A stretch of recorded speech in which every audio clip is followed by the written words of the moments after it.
Hello, world. This is the Based Podcast. I'm Carson. And I'm Nick. And we are making it up as we go. Mm-hmm. Everything's made up. Points don't matter. Yeah. Drew Carey. Cleveland. We appreciate you even checking this out as we navigate this these low frequency waters. Yes. Hey, if you have an opinion on how we should present ourselves, let us know. We want to make this kind of a community. Absolutely. I threw in our Instagram bio what is the greatest podcast ever to be hosted by Nick and Carson. I felt like that was kind of hilarious. There's a lot of bass podcasts out there, but this is definitely the greatest one to be hosted by Nick and also Carson. Oh, yeah, absolutely. I mean, this is the top for me. I mean, right up there. Yeah. Anyways, let's get into it. Let's get into some things. So, what have you been into lately? Tone, live shows. Who are you looking at that you're like, ooh, that's cool. That's cool. Yeah. I like this band called Idols a lot. Totally. Idols. Metal. Not metal. I don't know what you would call them. Maybe like some subset of hardcore. Yeah, but it's punk, it's hardcore, it's English, very aggressive, great music, great message, great songs. They came to Newport, Kentucky. We are based in Kentucky. So it was kind of weird that this English band that I've been listening to for a while has shown up in Newport. So obviously I had to go. Pretty full room, which was super cool, and they were really nice. Kind of talking about they had no idea what to expect showing up. It's to me it seemed like a date that they were probably filling between two cities that they actually wanted to be at, which I can understand. Nothing wrong with that. Stop it. It's a suburb of Cincinnati. It's not like a random Kentucky. Yeah, Cincinnati's this weird like it's right on the beast of like three separate cities, and it's a whole thing. Maybe we'll talk about Cincinnati later on a future podcast. Perfect. I hate talk about Cincinnati. Geography. I hate Cincinnati so much. It's pretty rusty and terrible. I'm just kidding. No, lots of rain. I like it. Go Reds. Whatever. I feel like I never travel well on the way there. Okay. Anyway, maybe we should say this, but Idols was there. The bassist Adam Devonshire. His last name starts with a D, I think. Sick bassist. Was very nice. I doubt he would ever see this, but if he does see this, he shook my hand. I got to say 2 words to him, which so cool. Which I think those words were I'm a big fan of your playing, and I've never gotten to hear a high watt amp in person. Really? No high watt guitar, no high watt bass. I'm a big fan of the Killers. They played high watts. My understanding of a high watt could be completely wrong. I think it's like adjacent to Marshall, but them being an English band, it's a lot more prevalent there. Absolutely. Just like you get, Ashdown and Marshall and all that kind of stuff. So I've never gotten to hear high watt. He always runs a high watt and then a Fender rig next to it. I think usually the high watt is what's mic'd, but they could be doing like a blend DI situation. Sure. So 2 simultaneous rigs. Yeah. That's sweet. And being in front of that, oh my gosh, this dude's got amazing, super clear tone, jazz bass with a pick, and just like the coolest stage presence, the coolest sound. It was awesome. Yeah, I've gotten to listen to a little bit of the studio stuff and watched. I watched like a live. It's from the basement, some basement somewhere. Yeah, live from the basement, and the tone is monstrous. The parts are like he's just like a freight train of a bass player, and I'll totally give him that. I haven't seen him live. I'm not like that into them, but I can definitely respect it. Man, it was like one of the best shows I've ever seen. It was so good, and I feel like I'm going to say that phrase a lot. I've seen a lot of good shows lately. That was awesome. It was aggressive. Right on. It was. The lighting rig was super cool. It was a cool room. The mix was good for them. So yeah, solid. Nice. Really inspired my playing. Went and did Americana Fest last week, and I was just kind of riding high because it's cool seeing a bass player that inspires you like that. Absolutely. Not you gonna buy a jazz bass now? Man, I'd love to buy a jazz bass. I don't think you own one, do you? I don't. A jazz bass. Me neither, actually. I got rid of mine so quick. I kind of hated it. You It had was a 70s style. It was a 75 reissue, and it was I'm sure, in theory, a great bass. Not for me. You just didn't jive with it. It did not work. Too bright? Or No, it really just didn't feel like it had enough like roundness, low end gut, and punch to it. But that was also complete operator error. And then I just sold it and bought a Rickenbacker. So, and I don't regret it at all. I don't regret it at all. I want one of all of these. That absolutely. Mentioned. I'll buy another jazz bass here soon. I've actually been considering it a lot, especially like a 5-string would be really cool. Yep. But it's going to take a pointed effort to get that thing in my actual playing rotation. We're both, I think, solidly in this P and PJ territory, like firmly. So it's kind of hard to bust out of that. But yes, maybe one day one of us will own a jazz bass. I would love a jazz bass. It's funny, we're on a bass podcast and we don't own the bass. Well, we own, a lot of people say we do own the bass, but we don't own the other bass. Yeah, the other bass. Or I don't know, maybe they'd say the bass is a Hofner. Oh, who's they? Beatles fanatics. It's the bass. I love the Beatles. Sure, I do too. Yeah, it's great. The jazz bass thing, I think it's hard to find an affordable, what I would consider affordable right now, us still being professionals at this, but like money doesn't grow on trees. No. The 5-string jazz bass thing, they get that neck so wide. That string spacing is monstrous. I hate it. Fair, sure. Most of the Fender ones are really, really big. I think the newer Fender ones are a little tighter. I think they're offering it in that like middle kind of width. I'm just the gospel guys like it super, super big. It's not my thing. Which, you know, I'm on the extreme because my Yamaha BB5000, it's like, my understanding is it's the first production 5-string bass. It's not the first 5-string bass. It's the first mass-produced 5-string bass. Right on. Is my understanding. Yeah. So all you really had was a bunch of guitar necks and a bunch of 4-string necks. So they took their widest 4-string neck and they put 5 strings on it. So my bass is like probably too tight. Like the string spacing is abnormally tight. You're right. Nut. And that's definitely going to get you used to that tight spacing. Right. So like going to anything else feels huge. Honestly, even playing a 4-string feels huge, which is probably going to work against me one day. Fair enough. Because, you know. Do you not play a 4-string at all in your sets anymore? It's all 5. It's the Yamaha. Yeah. So it's the Yamaha. And we could talk about this too, about PJ bass situations, but I've never had a bass that I actually go between pickups. Like that's a guitar player thing. You use, you know, different arrangements of pickups or do different things. For me, it's always been like, just turn the volume up. If I played a jazz bass for a long time, you know, get it full blast and just go. Sure. Yeah. But I play bass for Abby Hamilton. And so we're traveling a bit, and I have a lot of songs I record on a 4-string P bass. And then a lot of newer songs, I've had my Yamaha, or I like more of an articulate tone. So in the set now, instead of bringing 2 basses, which is something you do, I guess I'm living dangerously that I'm only bringing 1 bass. But I'll go back and forth. So I get a jazz bass-ish, bright, articulate 2 pickup sound.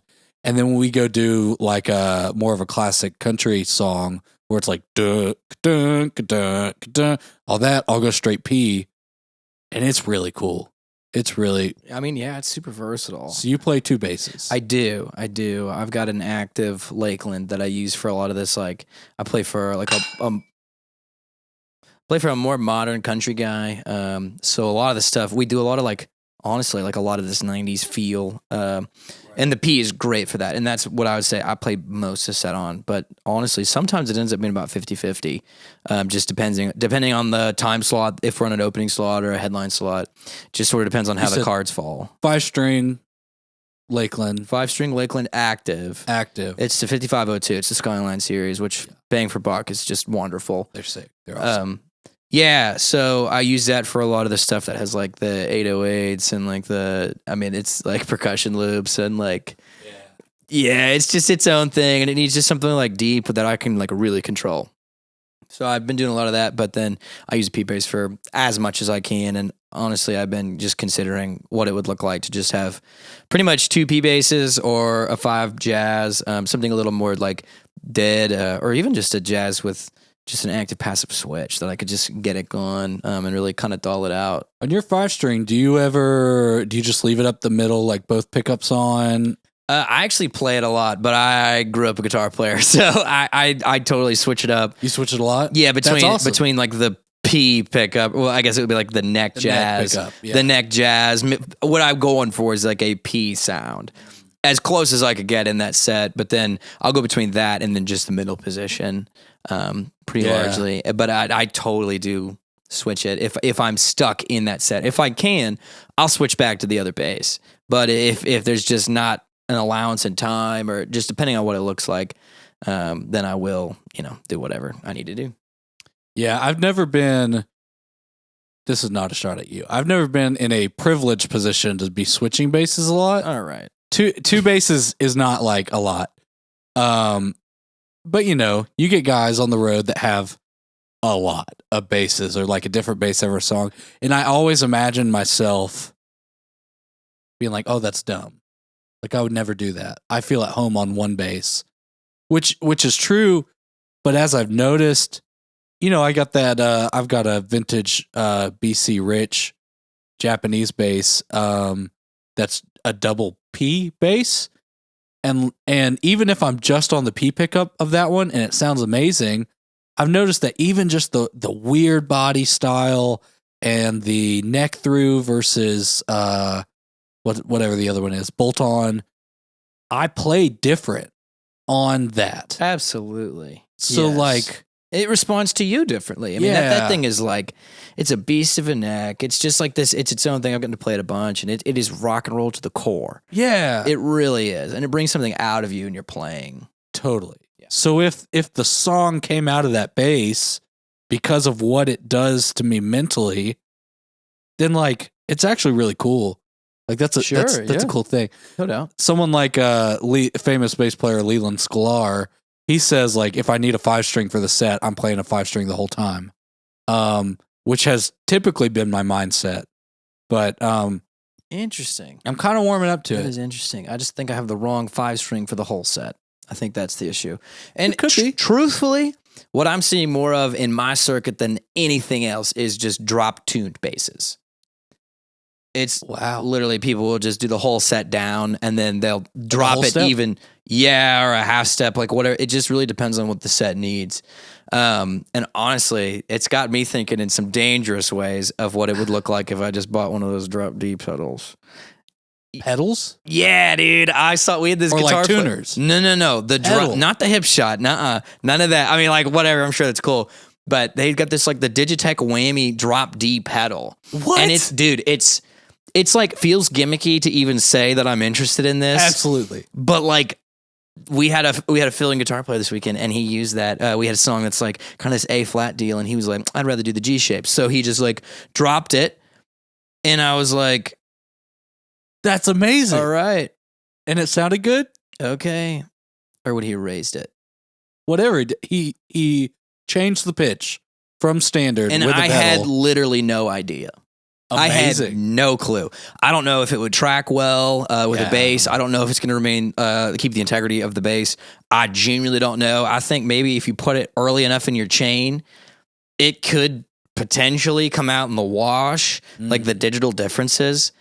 Again, I'm sorry to even say it, but when I only need that low C once or twice, I'm like, true. And I don't touch the low B, honestly. Really at all, unless we're on a smacking PA. Like I'm talking like only in the middle of the summer at a festival or on some like weirdly large opening thing that we're doing or whatever. Like I really don't.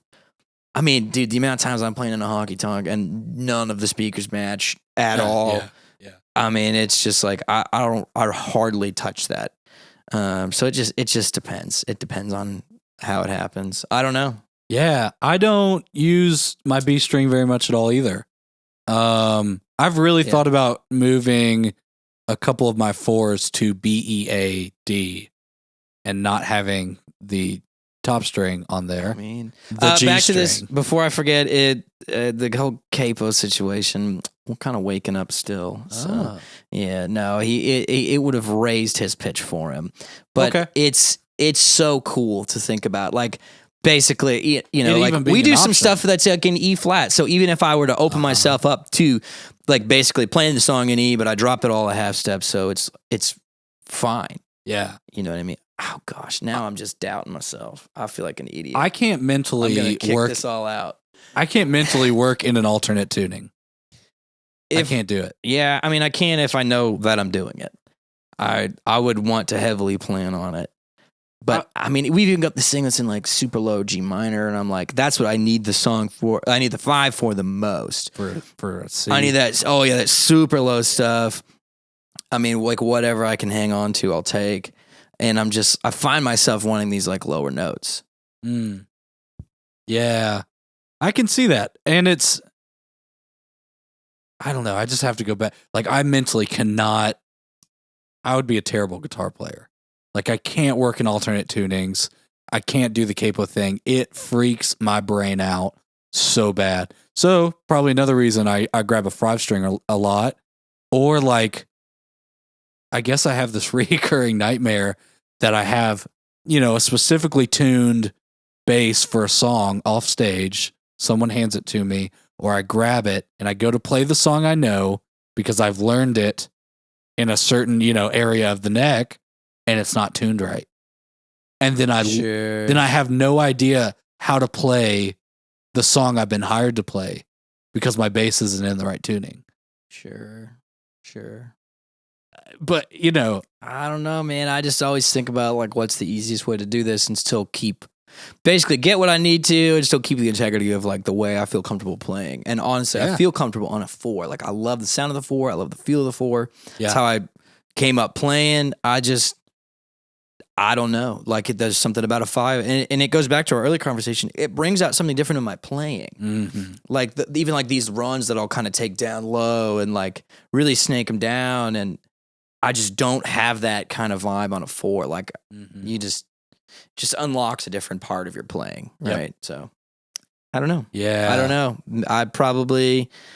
I don't know what I'll do. I don't know what I'll do about that pedal. It just gets you thinking. Like there's so many options, there's so many roads to get to where you're trying to go that at a certain point you just got to try a couple and decide what you do and don't like.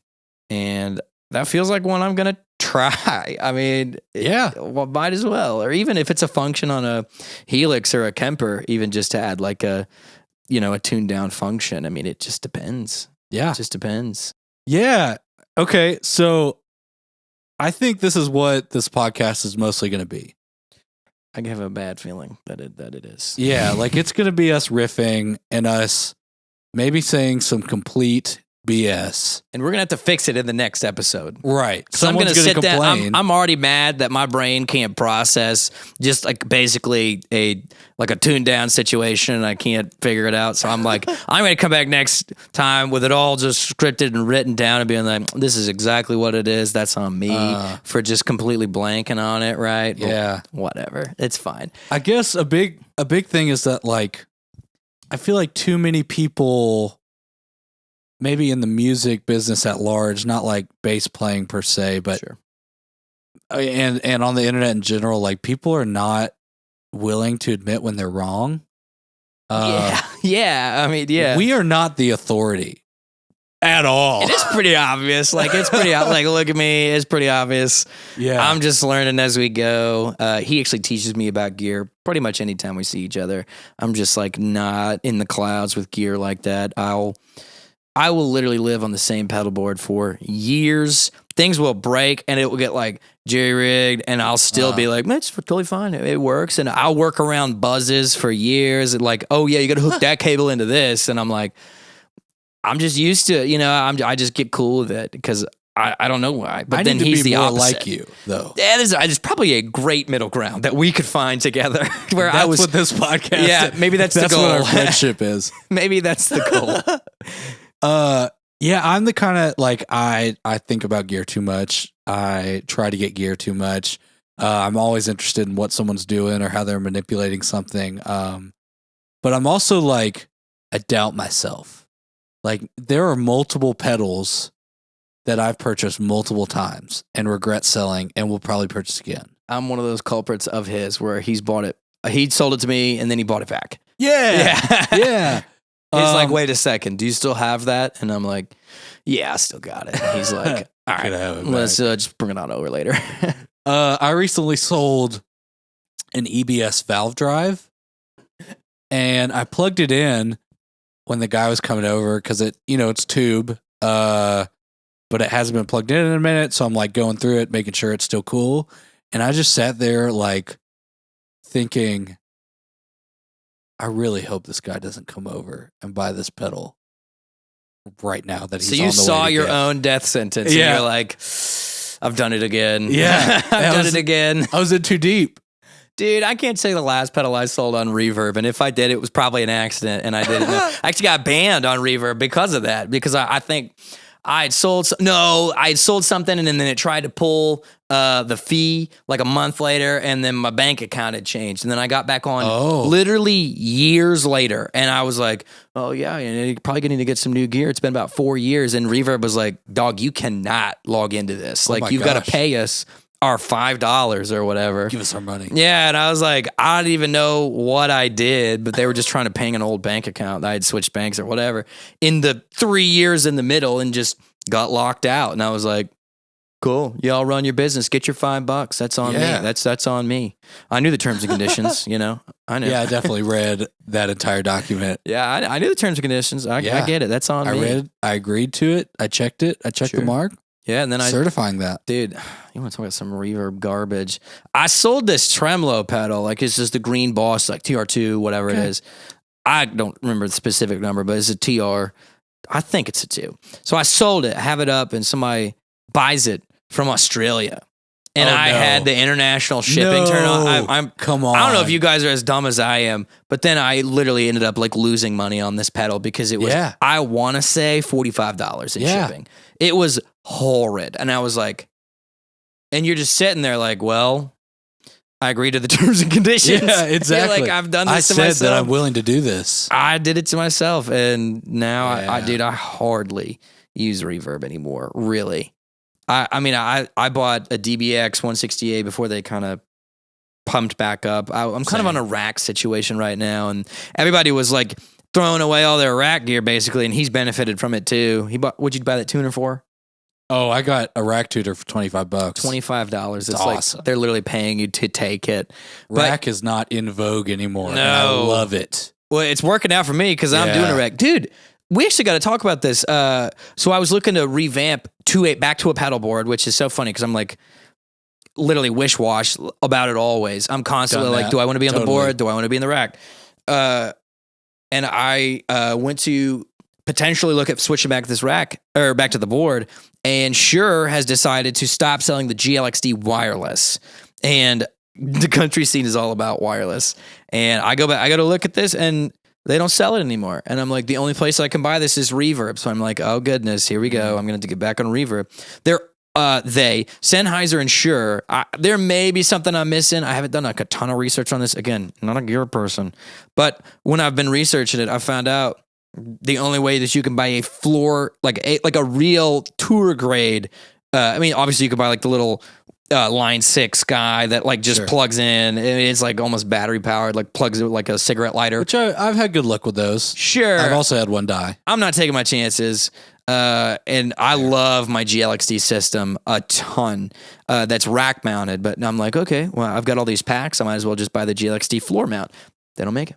So I don't know what I'm going to do. And I'm hoping that this is what happens when they're developing a new floor mounted situation, because I have a ton of buddies that are on the specific Shure. And you guys know what I'm talking about. The one with the tuner built into it, got a mute pedal. And it's like, that's exactly what I want, really, out of that pedal. That's exactly what I'm looking for. But I mean, I don't know what I'm going to do switching to this wireless. I mean, a buddy of mine always said, and I'll always give my friend Randy credit. He gives me a ton of help on both of us a ton of help on a lot of this gear stuff. And I stole pretty much my entire tone carbon copy from him. So it's fine, whatever. I'll admit it, and I'll admit it forever. But he was literally like, and he and I were talking, and we were like, wouldn't it be great to have a pedal board with like a 1 to 2 rack unit below it? It seems like it would be too chunky on stage, but that's exactly what I need. I truthfully don't even need real, like, it's not a guitar player. I'm not a guitar player. I'm not trying to like play this dancing game. I don't need serious access to all these boards, but to be able to have a wireless and a power conditioner, come on, man. That would change everything. And again, I don't know what this form factor would even really look like. Or maybe you build it into the backside and the slope is such to where you could fit like, you know, whatever you need on the front side or and with like a something that would cover it or whatever. I don't know what it even looks like, but some way to integrate a rack and a pedal together. There was, when I went down this rabbit hole. Yeah. He was on this 2 years ago when he was on a rack situation that looked just like mine, and I actually bought his old Demeter from him. And then he was like, which I stole it from Randy too. Yeah, absolutely. But you were looking literally, how can I do the hybrid rack pedal situation? SKB made something, like early 2000s or something like that, and it's monstrous. And I wanted one really bad, and the ones you can get are either trashed or price gouged. And it's like, it's hard to rationalize, if this rack case breaks, I might not be able to have my bass set up the way I want to. Like that's... Yeah. Oh, for a rack, like that's a lot of emotional absolutely attachment to a rack case. Absolutely. I mean, but it'd be awesome. Absolutely. I mean, I even think about like, that's what the edges looks like. It's like these drawers built into a rack. I'm like, but this guy's wheeling in like this monstrous unit. I'm like, and we, you know, I'm out of we toured a trail with a trailer. So I could build a bass like rack cube and it would be wonderful. But at the same time, it's like, if I'm taking that thing home, I need a buddy and a truck. Yeah. It's like, oh, good luck. It's just not, it's not a multi-use thing. It's like, this is meant for the road. It will stay on the road. The end.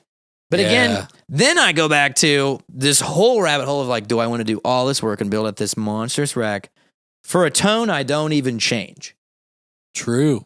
I at this point am sending a dirty and a clean, or I'm just dialing in my dirty and leaving it. The whole set, won't touch it.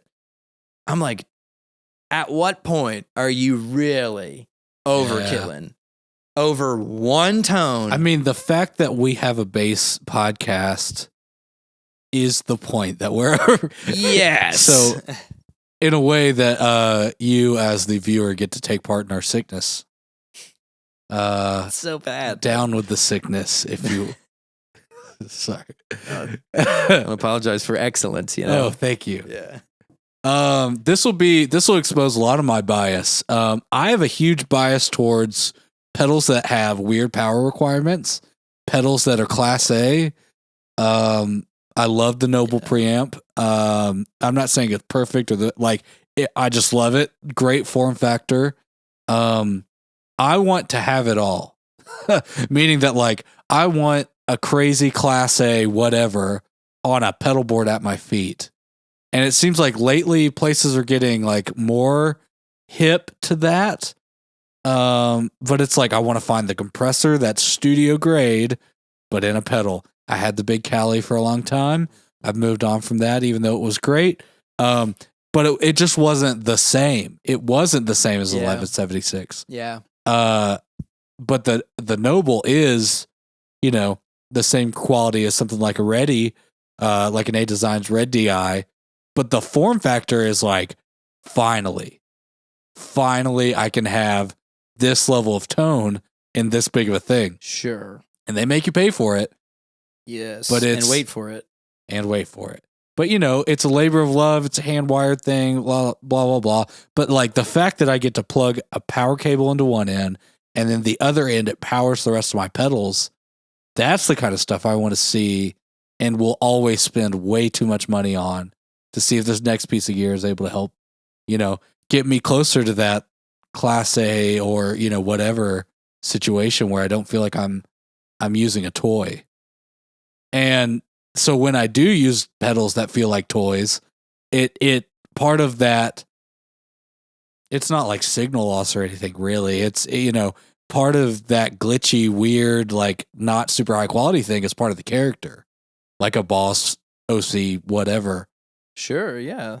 Its quirks are part of its cool factor. So, meanwhile, I'm like, how much more digital can I get? Like how small and digital can I be actually? Well, because you're moving to a Helix-ish. Yeah, I'm looking at this a lot smaller setup. Again, I'm fighting with I play one tone, and I'm just not picky like that. I always tell them it's so funny that I care so much about this, all for me to go to it's like a wood-lined honky-tonk in the middle of some suburb of Florida for some guy that lives there to run sound through, again, a mismatched PA.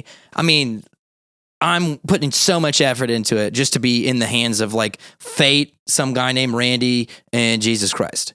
And it's like, at the end of the day, I'm like, okay, as long as I'm getting somewhere close to what I like, at this point, I think this is the way I'm going. Yeah. And that as long as I get somewhere close, I think I'm really, really happy with it. And it's usable. I'm able to juggle and maintain my gear, transport it easy, fly with it easy. I think that's what I'm happy with. Yep. But I hope that changes back one day, right? Like I hope I can, and when the PA becomes much more predictable and you've got a front of house that you trust and that travels with you and knows your tone and knows you, it changes again. But from where I am now, I'm like going for consistent, something that's usable, something that's easy, one signal.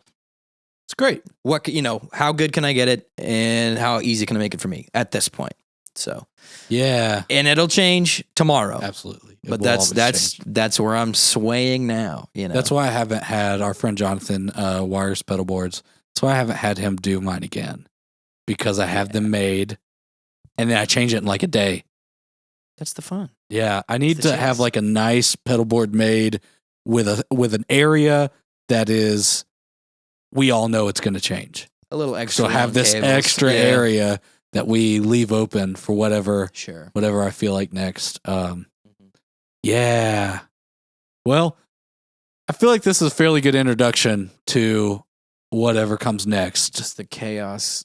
That is our brain. Well, but it's the same chaos that's in your brain if you listen to bass podcasts. So exactly. Here we are. We'll learn together. Yeah. We'll figure out what we're going to change tomorrow. Yeah. Regurgitating or testing crappy talk bass advice about people who have never played something that have a really, really strong opinion on it. Just some dad with money, you know what I'm saying? Dads with money. We all know that's what talk bass is. That would be a great band name or something. Dads with money. Cover band. Okay. In the future, I hope to interview some of the friends that we are meeting while we're on the road, or some people we look up to. I would love that to be a part of what we do. Maybe we do something separately. Maybe Nick does a podcast by himself. Maybe I do a podcast by myself. Yikes. Maybe, I don't know. We're just going to see how it goes, but we're really thankful for you checking it out. Absolutely. We hope you'll stick around, and a big part of this is building a community. Like, we want to have a rapport. Help. Yeah. We need help. And we're not just saying that to maybe like further ourselves. Like, it's just cool to have a community of like-minded people that want to share ideas. And we wanted to go both ways. So and we wanted to drop our egos in the process and be like, what do you have to say too? Like, where can we get together? Right. That we're like, oh, I did not think of that. I'd love to not be like sold out to one company. That doesn't mean we wouldn't take something or like review a pedal that's sent to us, or like, but I also don't want to be afraid. We would, we'd take it. Yeah, if you forced it on me. But I also don't want to be like afraid to just be like, man, this pedal sucks. It's not worth the money. This is not my bag. Like, so I want it to be a place like that, where maybe you can trust our opinions. But to be honest, and in my own, I don't even always trust my opinion on gear. Absolutely. Because I buy a pedal multiple times. So know that. anyway, come on this journey with us, especially now while we're, this operation's pretty small right now. Any comment and stuff, like we're looking, we want to respond, we want to talk. Yeah. Let's be friends on Instagram. Let's catch up on here. Absolutely. Throw what you got. I mean, whatever you're playing right now or something we should check out, let us know. We'd love to get into it. Cause look, Sweetwater's got quite the return policy. So we'll buy it for 45 days and ship it back. Hopefully no one's listening to that. Okay. All right, y'all. See ya. See ya.